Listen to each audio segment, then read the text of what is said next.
What would you say is the importance of the Black Jacobins? That book was written in 1938. That was before the beginning of the war. Most things that you know about nowadays came after the war. But that book was written before the war. So when people began after the war to look to Marxism and to develop their ideas, there was this book already. And it was important because it was applied. It was Marxism applied to the colonial question. So I had already written one, World Revolution, that was published in 1937, where people, that was okay. But 1938 was the Marxism applied to blacks. And after the war, people were very much interested in the colonial revolt, and the blacks were interested in revolutionary material. So between them, they made something of the Black Jacobin, which I had not expected when I wrote it in 1938. The project on the Black Jacobin Sociology or CLR James is probably one of the things that attracted me to Trinidad and Tobago. The project on the Black Jacobin Sociology or CLR James is probably one of the things that attracted me to Trinidad and Tobago and to the University of the West Indies in St. Augustine. Being informed that a collection of the papers of CLR James is housed in the main library of the University of the West Indies at St. Augustine was one of the attractions why I came to St. Augustine. I've always wanted to research deeply into the thoughts of James, to discover and highlight more for my students, but also for myself, his contributions to the development of social thought. And one of the first classes I taught here in St. Augustine was classical social theory and modern social theory, and in both cases I discovered that the works of James were not included among the canons for the Caribbean students to learn from, and that encouraged me to research his ideas more and reflect them in the classroom. But beyond that, to attempt to do this documentary that could be used by teachers and by students to serve as a teaching aid in social theory and sociological research. Unfortunately for me, the Campus Research and Publications Fund Committee approved a small grant to assist in this work. With the fund, I was able to hire a research assistant to help with a lot of the work that we did for the series. Methodologically, we are trying in the series to apply the views of ethnomethodology in sociology, which is a way of studying and understanding the methods that people use in making sense of the significant symbols that they interact with. The way people employ, for example, the documentary methodology that you find on television and in films, were developed by everyday people in the way that they tell stories, in the way that they edit those stories, in the way that they present the main facts, but without telling you every detail of what happened to them in their real life.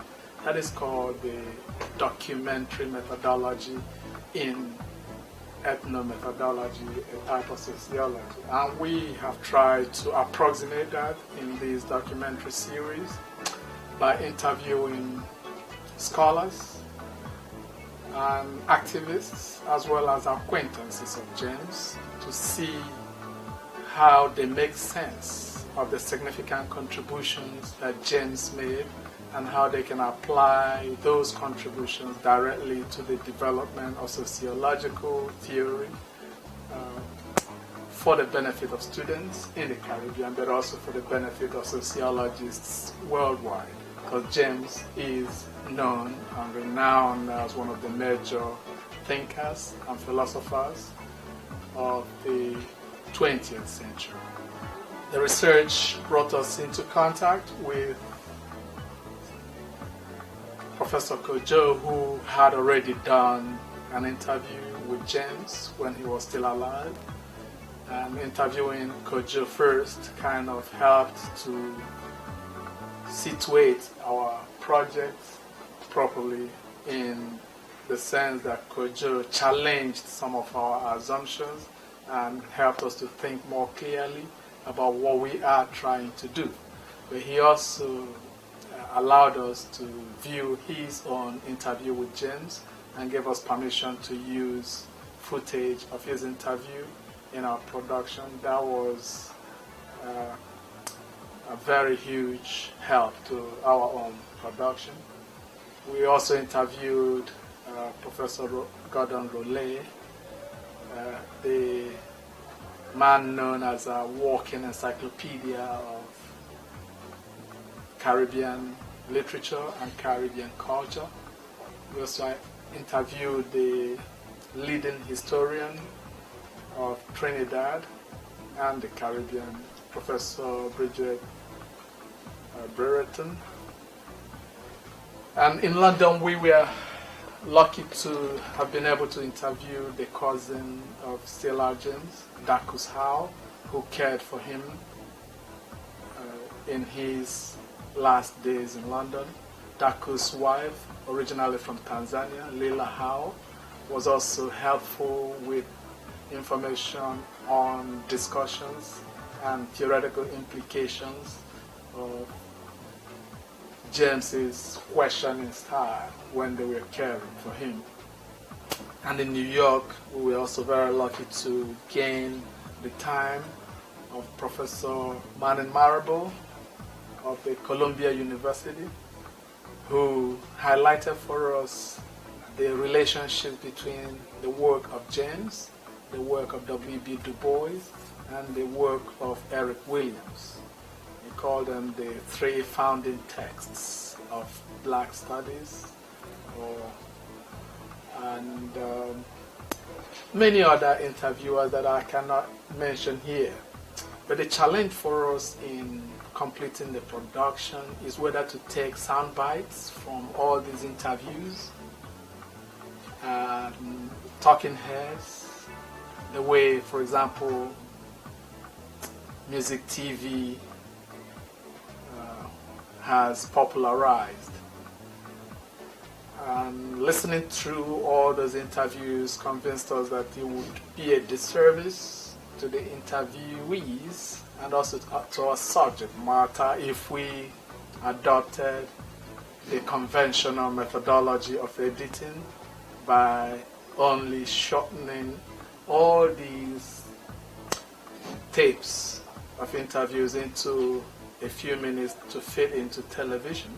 So we consciously decided to challenge the existing dogma in editing by allowing the shortened version of the project, of the documentary, to be released, but also presenting and distributing the full texts of all the interviews. We plan to do this in 2 or more forms. First, we plan to publish them in journals, to circulate them among our peers, and have them review the quality of the information available on the sociology of James. And this has already been accomplished in one case, in the Black Scholar Journal, where the interview with Gordon Rollet was published in 2007, the same year that we started the project. And I'm happy to say that I am named, along with my research assistant, as co-authors of the interview. It is historic for me because this is the first time I have co-authored a published journal article with a research assistant. We plan to publish the rest of the interviews in similar journals by themselves, but also we plan to bring most of the interviews together and edit them with introduction and conclusion to make a book that would accompany the videos when they are finally released. I find that the assertion on our part that we will be challenging the canon in editing practices by telling the whole story of the interviews with our interviewees would be uncomfortable to professional video editors and videographers.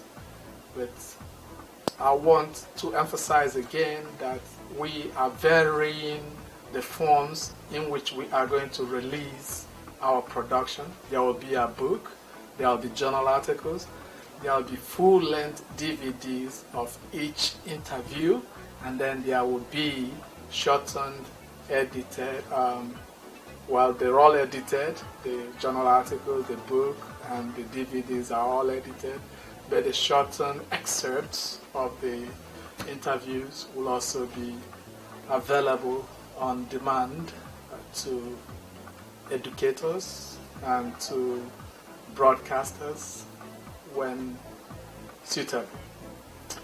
But the subject matter of our documentary is also important to introduce to the public. That is, the idea of sociology as a science, a social science to which James has made significant contributions.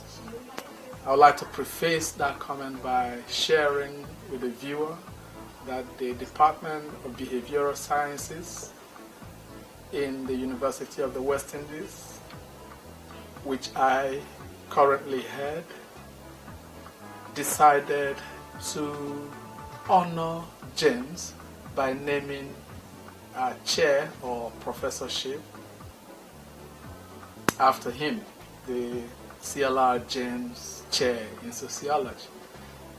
That is yet to be approved by the administration, but the request has been made, and the department has also approved a portrait of James to be painted to hang somewhere in the department as a form of recognition among the staff, but also for the benefit of the students who are aspiring sociologists to know that the Caribbean has produced some of the better known sociologists, and therefore that they too can grow in their learning to become world-renowned sociologists.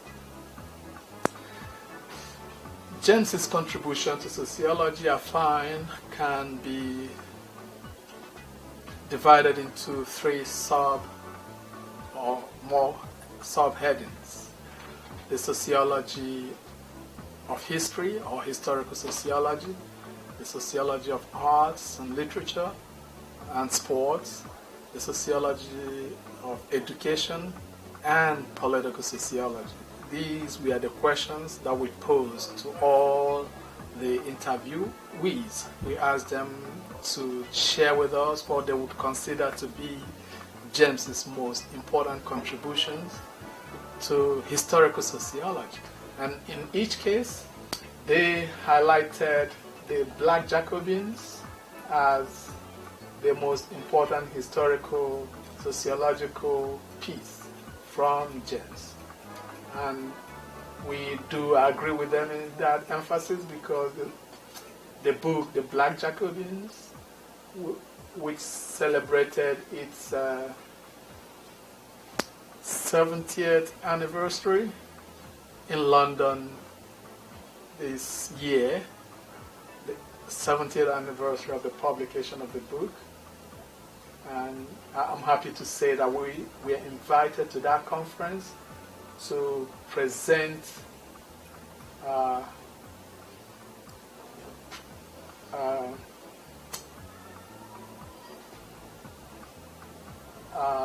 DVD of the project that we are completing now, and many scholars from Canada, from the US, from the UK requested copies of the video, and we will send them copies as soon as possible. The problem with the Haitian Revolution as a history of the first and maybe the only successful slave rebellion or slave revolution in history is such a significant one, a very moving one that should be known to all sociologists, but you find that the humanities and history departments in particular will pay more attention to such pieces of historical sociology than sociology students. But I was lucky doing my PhD on black women and the criminal justice system to discover the Black Jacobins as a wealth of information on historical sociology of relevance to black women and the criminal justice system. And I believe that's how my interest in the sociology of James developed, and from there on the sociology of the Haitian Revolution, you found critical reflections from the scholars, particularly on why James focused more on European influences on the San Domingo Revolution, and did not highlight adequately in the views of most of the contributors the African influences on the revolution. But this is understandable given that James developed his sociology consciously as a Marxist scholar, and therefore emphasized historical materialism rather than other influences that perhaps anthropologists and critical race studies might have prioritized in the study of the Haitian Revolution. This foundational text is still relevant. Maybe we can see more clearly than he did in the 1930s when he wrote it, because we are standing on his shoulders, and he is one of those giants on whose shoulders we stand in order to see more clearly the distance ahead of us. And from historical sociology, the discussion on the sociology of arts and sociology of literature revolved around his book on cricket, Beyond the Boundary, in which James, again, did not just talk about cricket, but showed the links between the art of cricket and the sport of cricket and the social structure of Caribbean societies and the influences that those Caribbean societies got from their interaction with European culture, with African culture, and with other cultures in the Caribbean. The questions about whether the credit that James gave to cricket for his moral character is a justified credit, given that the moral character that James talked about is found even among people who are not cricket players in the Caribbean, and is lacking among some cricket players who might be more outspoken and more ready to question the judgment of the umpires.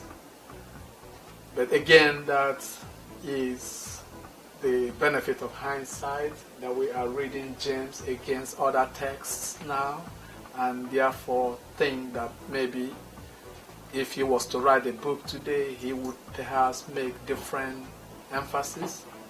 And one particular emphasis that has been questioned by many of our informants was the choice that James made when he was asked to choose between joining a lighter skinned cricket team and a darker skinned cricket team, and he chose to join the lighter, which is explained by his supporters because the lighter skinned cricket team is or was most likely the better educated cricket team with whom he can talk about literature and politics and the sociology, whereas the darker skinned cricket team was made up of poorer people who probably wouldn't understand his interests in Thackeray and other literary figures that he read and discussed. But the important thing for us in that work is that it is a foundational text in the sociology of sports, showing how the social structure is always related to the major sports that are played in any culture, and therefore we shouldn't see cricket simply as cricket. We should see it as part of the culture of the society that produces it. From there to his preference, music tastes, or his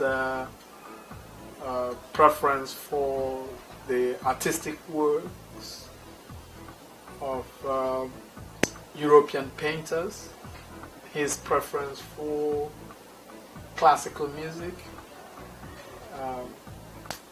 And again, that is understandable given his own classical education and the fact that some of our interviewers saw him as an Afro-Saxon.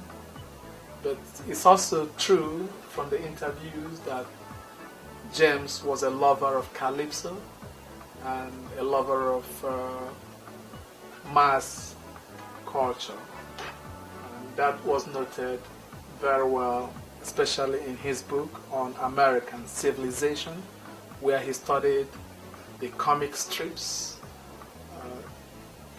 especially those about Dick Tracy, and used the comic strips to talk about the character of the average American, in the sense that Dick Tracy was not a professional police officer, but was just a private detective who started to fight the bad guys because his girlfriend's father was kidnapped. And he saw this in the American character, the fact that Americans, according to him, the major contribution of America to civilization is the reality of mass production. Of everything Americans produced, they tend to produce it in mass. So the comic strip became a product consumed by the masses of the people across America. And writers and scholars who question why America has not produced a major scholar like Shakespeare, even with all the greatness of America, miss the point. Because according to James, literature was alive in America, but not in the form that the reviewers were trying to find it, in the form of the European canon, but in the form of those comic strips that were read by millions of people. And he said that that is a reflection of America's contribution to civilization, the reality of mass production in anything that Americans produced. Of course, he was eventually arrested and detained and then deported from America. But while in detention, he was writing the sociology of literature on the works of major American writers to prove that he was able to make original contributions to American knowledge, that besides the fact that he was married to an American and had an American son, which should entitle him to remain in America. His study of Moby Dick and the story of the struggle between the fisher whaling bird and the whale as a metaphor for the struggle of the average human being against or with natural forces is, I should say, an original interpretation of Melville's The Moby Dick that sociologists should also note. On sociology of political sociology still, what he took from Hegel was this idea that you do not need a political party in order to organize change in the modern society. And to some extent, he was right, because his study of the San Domingo Revolution shows that the Black Jacobins did not form a political party in order to fight against slavery and end slavery in Haiti. And if you go beyond that to look at the elements of culture that he looked at, cricket as a sport is not necessarily directed by a political party. The comic strips and novels that he analyzed in America did not belong to a political party. What James was criticizing there was the idea of the vanguard party that had degenerated in Russia to become a personality cult under Joe Stalin, and was a betrayal of the hopes of the working people that the revolution would have made their lives better, but they ended up enthroning party bosses who were a replacement for the bourgeoisie rather than a liberation of the working people from exploitation.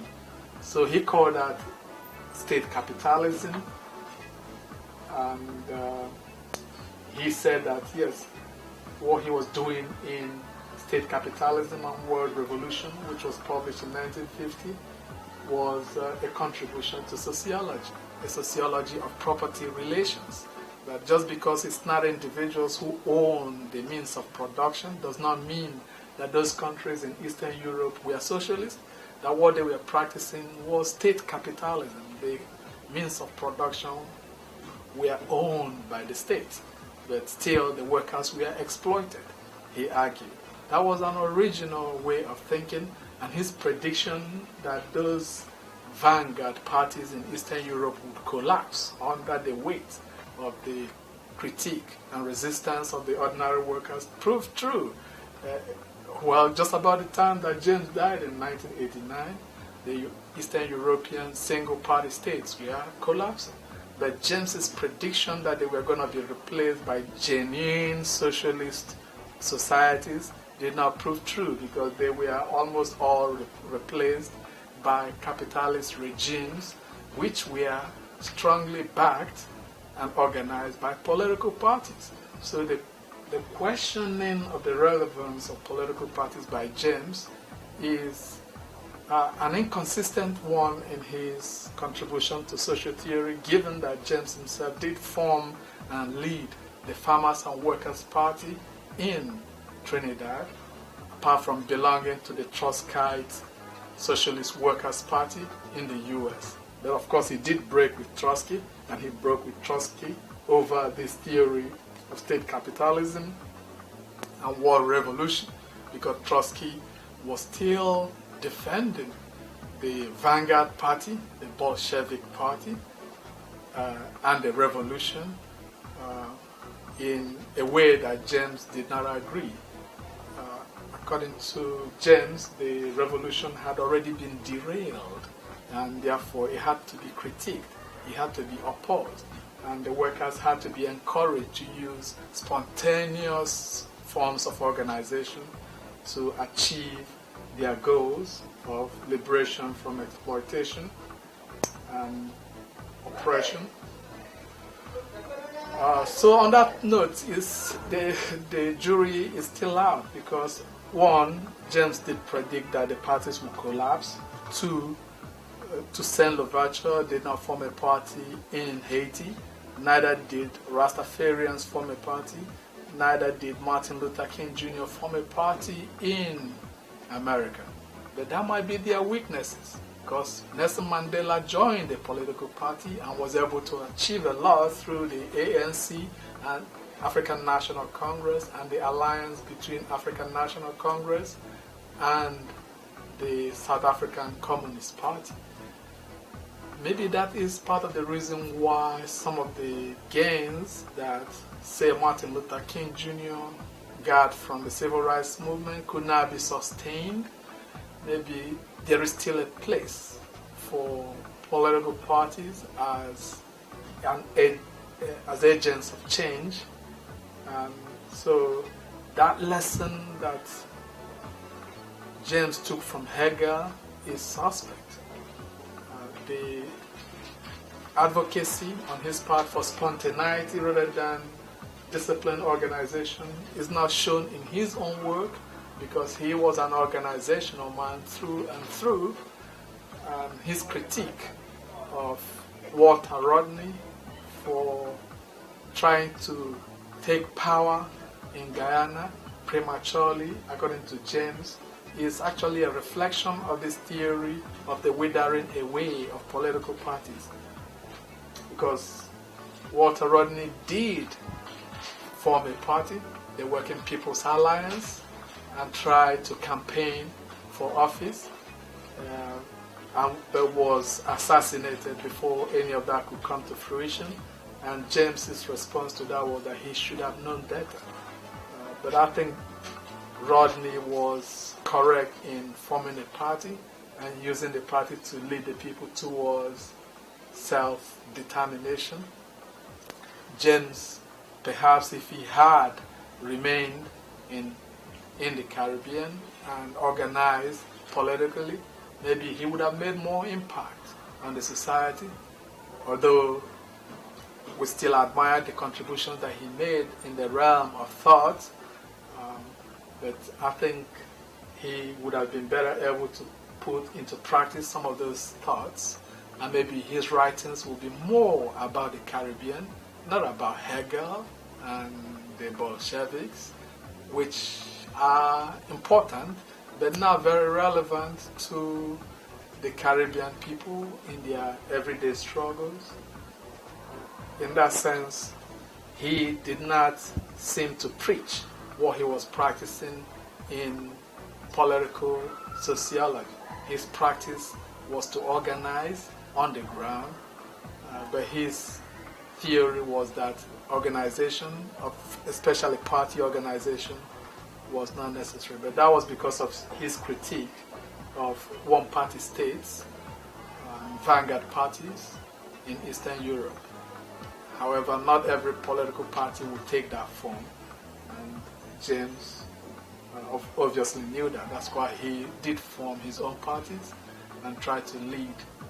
But his party didn't win any seats. And some of the interviewees said, yes, that was just a young party formed newly. If you didn't win any seat, what you should do is stay, campaign, continue to build a party towards the next election rather than give up and go back to Europe. And that brings me to his Sociology of Education, where James said that the best way to educate the people is through political action. So in that sense, therefore, the party, the political party, and of course the newspaper or organ of the party would have been very useful in conducting political education, the way, of course, Rodney was doing.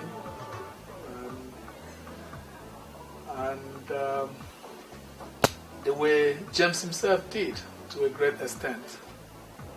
The difficulty for students of sociology is that James only had a high school education, didn't go to university, did not study sociology, so it might be difficult for them to defend James as a sociologist when they are challenged, or when they try to challenge why his work is not included in the syllabi for sociology courses that they take. But on that note, it's also clear that many of the founding fathers of sociology did not really have university education. Somebody like Herbert Spencer, for example, only had what we might call a high school equivalent of education.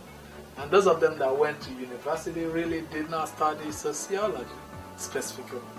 So we should still continue to respect the work of James in his contributions to sociology, but question some of his assumptions the way we try to do in the documentary. The important thing for students to learn from James is that a lot of what he knew, he taught himself. He wasn't taught all these things at the Queen's Royal College. He really educated himself, and if he can do it with only a high school diploma, then there's no reason why university graduates would not be able to produce work of similar quality or even better by simply applying themselves and developing their own talents the way that James did. James did all those writings without a computer, without the internet. Today we have a lot more research facilities at our disposal through the library, through the internet, through computers, and what have you. But finally, the reason why we're making this primarily as a video documentary is because of our awareness that young people do not read books the way that young people used to read books.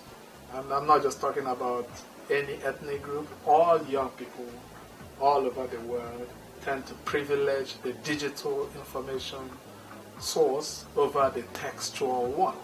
So we are offering these series of videos, I think 13 video interviews or 14 video interviews altogether, to teachers, to libraries, but also to TV stations or web broadcast sites to make them more available as teaching aid that young people might relate better to than simply reading volumes upon volumes of books that they may never come around to read. Young people today prefer to see a video or to listen to an audio than to read. But that does not mean that we should abandon literacy and concentrate on videocy, if there is such a word as videocy. As you may have noted, we are offering the full text of the interviews as journal articles, but also as a book collection of the interviews with our introduction and conclusion. And finally, we're going to offer also the individual interviews and the shortened extracts from all the interviews. It looks like such a wealth of information. The well doesn't seem to run dry, and every time I look at the project, I see new possibilities, including this PowerPoint presentation that I prepared for the Caribbean Philosophy Association on the dialectics of CLR James, my commentary on his notes on dialectics.